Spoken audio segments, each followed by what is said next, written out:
अजून कशी आली नाही ही? पास झाली असेल ना की नापास? मग लागलाच निकाल. मग शोधा गावातल्या विहिरी तळी. या मुलांचा काही खरं नाही.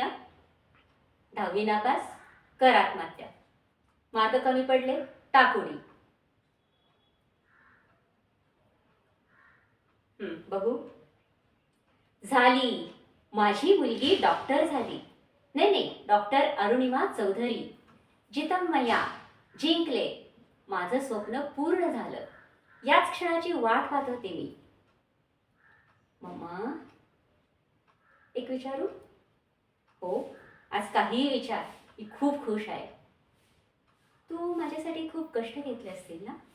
अर्थात 10वीच्या परीक्षेनंतरच मेडिकलच्या तयारीला लागले होते. सकाळी एक क्लास, संध्याकाळी एक क्लास.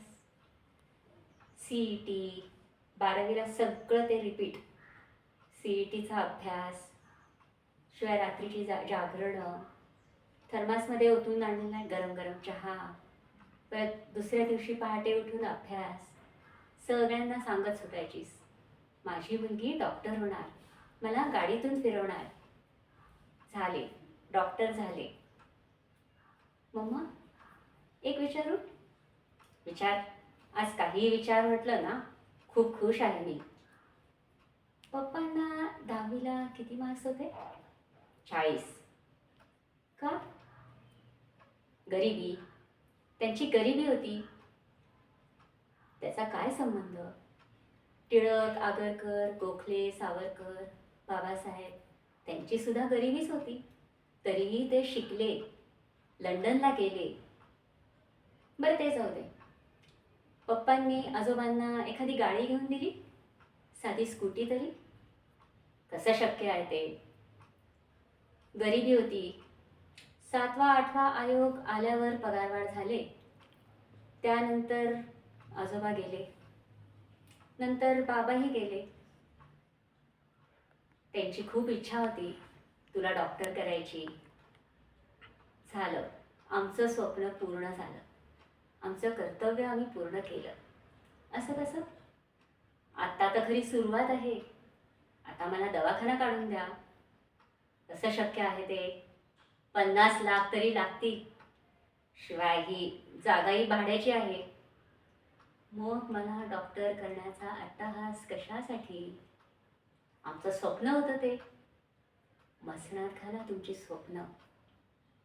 कधी विचारलेत मला काय व्हायचं ते? मग सांगायचंच ना, मला डॉक्टर व्हायचं नाही म्हणून. मला आर्ट्सला जायचं होतं. अभिनय, प्रयोग दौरे, मास मीडिया, डिरेक्शन, हे सगळं हवं होतं.